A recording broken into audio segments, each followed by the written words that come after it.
میرے عزیزو، زکوٰۃ کا فریضہ اس کا بہت اہتمام ہے۔ بہت غلط چیزیں رواج میں ہیں اور بہت غلط چیزیں پھیلی ہوئی ہیں، فکر نہیں ہے، اس لیے بعض لوگ زکوٰۃ دیتے بھی ہیں لیکن ادائیگی ٹھیک نہیں ہوتی۔ چند چیزیں ہیں۔ پہلی چیز یہ ہے میرے عزیزو، یہ جو مشہور ہے کہ 7.5 تولہ سونا ہوگا تو زکوٰۃ فرض ہوگی ورنہ نہیں ہوگی۔ بھائی یہ 7.5 تولہ اس وقت ہے جس ملک میں صرف سونے کے درہم چلتے ہوں اور اس کے پاس وہاں کوئی اور چیز نہ ہو، پھر 7.5 تولہ کا نصاب ہے۔ لیکن کسی ملک میں سونا بھی ہے، چاندی بھی ہے، نقدی بھی ہے، تجارت کا سامان بھی ہے، اگر ان میں سے کوئی 2 چیزیں 3 چیزیں مل کر بھی 52.5 تولہ چاندی کے بقدر مالیت کی بن گئی تو شریعت کے نظر میں وہ مالدار ہے، چاہے آدھا تولہ ہی سونا کیوں نہ ہو۔ لیکن اس کے اگر سونے کے ساتھ چاندی بھی مل گئی یا نقدی بھی مل گئی اور پھر ان دونوں کو ملا کر 52.5 تولہ چاندی بنتی ہے، اس شخص پہ زکوٰۃ فرض ہے، اس شخص پہ زکوٰۃ فرض ہے۔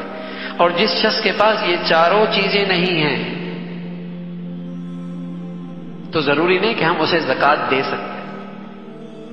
زکوٰۃ لینے کے لیے ایک اور چیز بھی ضروری ہے اور وہ یہ ہے کہ اس کے پاس ضرورت سے زائد سامان اتنا نہ ہو جس کی مالیت 52.5 تولہ چاندی بنتی۔